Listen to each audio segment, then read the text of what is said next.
Hey guys, Dov here. Today I'm going to break from my unit highlight series and talk about something else, a specific matchup and an MLG 9 million IQ strat that may or may not work in general. So let's talk about vampires versus dark elves. Vampire counts specifically, obviously, versus dark elves. A lot of people consider this matchup to be in dark elves' favor. Let's talk a little bit about why. Of course, Dark Elves can fight very well in a blob. They've got overlapping, passive, melee attack and defense buffs and debuffs, not to mention very strong blob-busting spells like Soul Stealer. Marathi here also carrying the Wand of Caradron. You can see here, Chill Blade, like I said, overlapping debuffs. We've got Heartrender and Darksword, Enchanting Beauty. Then the Canine Assassin here is here for some additional character debuffs and Web of Shadows. Of course, you've also got the Bloodrack Shrine here, Blades of the Blood Queen, of course, and other elite infantry like Blackguard just trades so well against most undead units in general. And you've also got one other very important mechanic that all Dark Elf units have and that they pay, I guess not quite all, but they all pay a little bit for, which is, of course, Murderous Prowess, and more importantly, Murderous Mastery. So Murderous Mastery, Murderous Prowess, both massive increase to power level of the unit. Murderous Mastery lasts for 120 seconds versus Murderous Prowess 9 seconds, so it does last a little bit longer. Both give 15 leadership, 25% melee attack, charge bonus, 18% vigor, and one gives a little bit of missile damage as well. No units that have missile attacks actually have mastery, so that doesn't matter too much. But the main thing is it gives extra leadership, which is super important against undead factions, and the melee attack as well.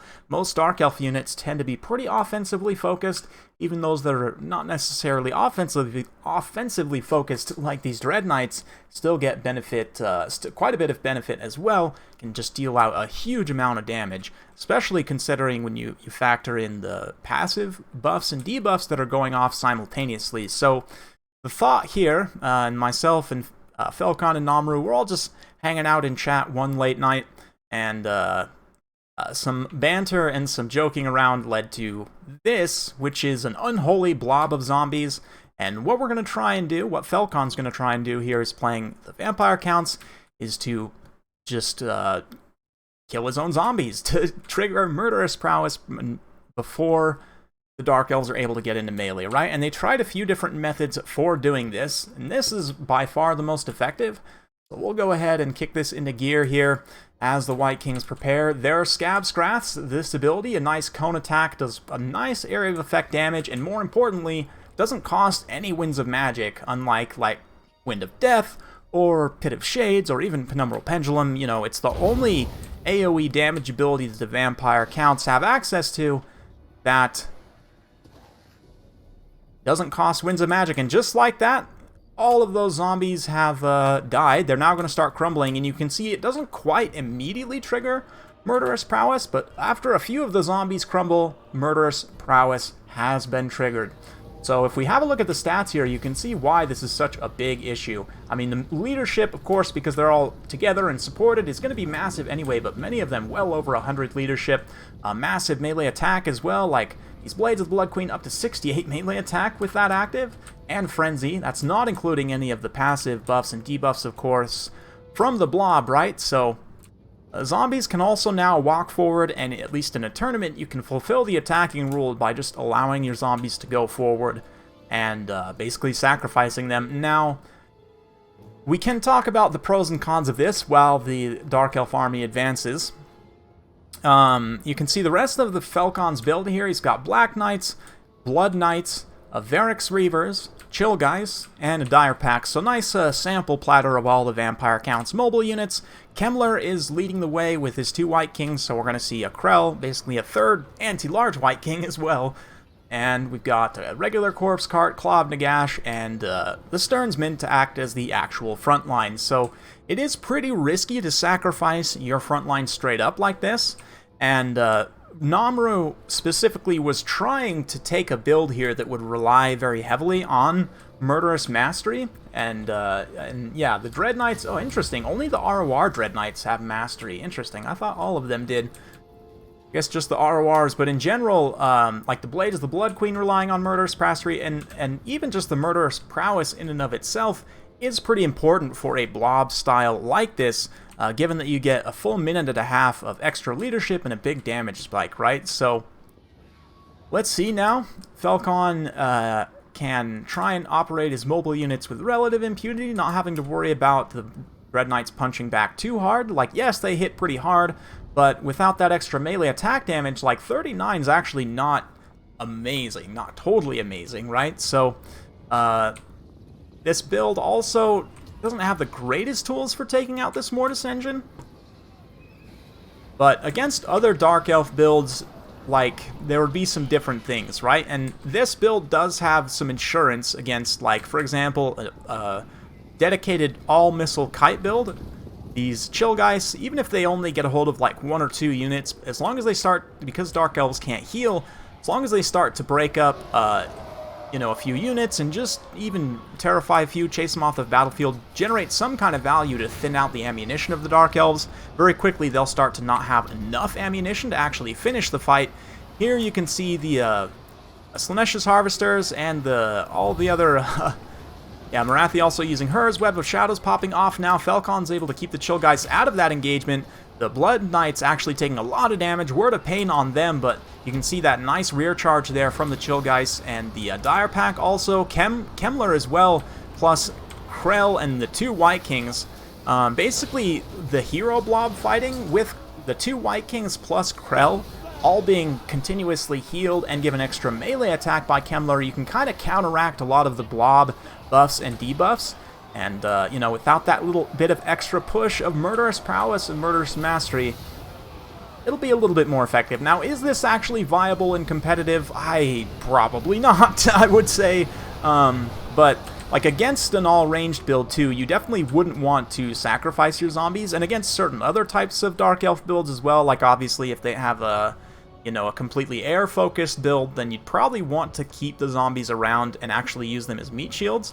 But even then, I mean, without that sort of, let's say, big brain strat there, that's actually pretty nicely placed. It mostly hit high armor units, so it doesn't do too much damage, but still excellent placement there. You can see the Varix Reavers. Varix Reavers, very strong unit. I haven't been featuring them that much on my my channel lately, but they are definitely a super underrated regiment of renown.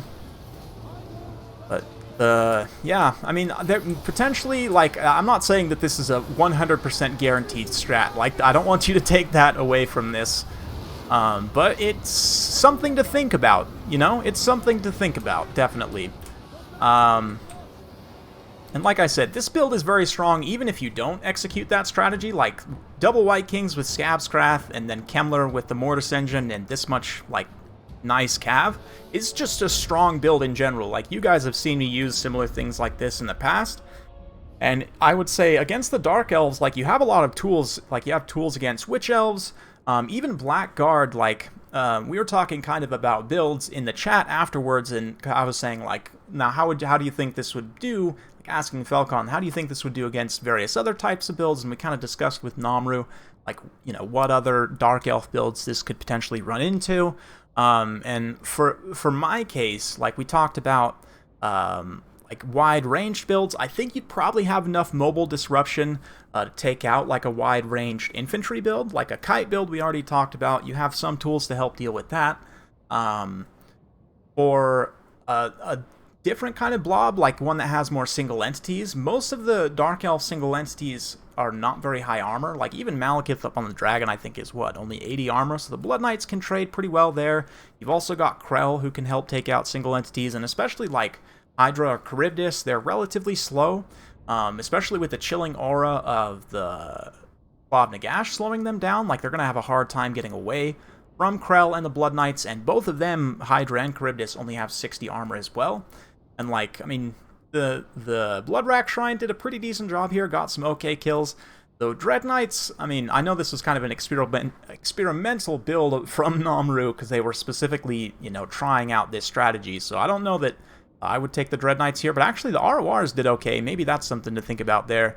But Blackguard, obviously, is another thing that you might want to put in here, but I still think, even still, like, with, The Blackguard will get eventually killed by the Mortis engine as long as you can keep healing it, and, you know, if you're fighting even like a Dread Spear or something else on the side of them.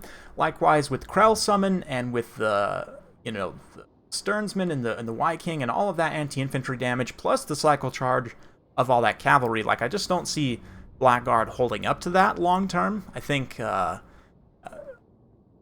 without the Murderous Prowess, especially giving them a damage spike, like I said, kind of like with the Dread Knights, we take a look here. Blackguard don't have the best melee attack in the world. Like, it's still pretty good, but they are a halberd unit, right? Which means their stat line, kind of by default, is going to be more slanted towards defense.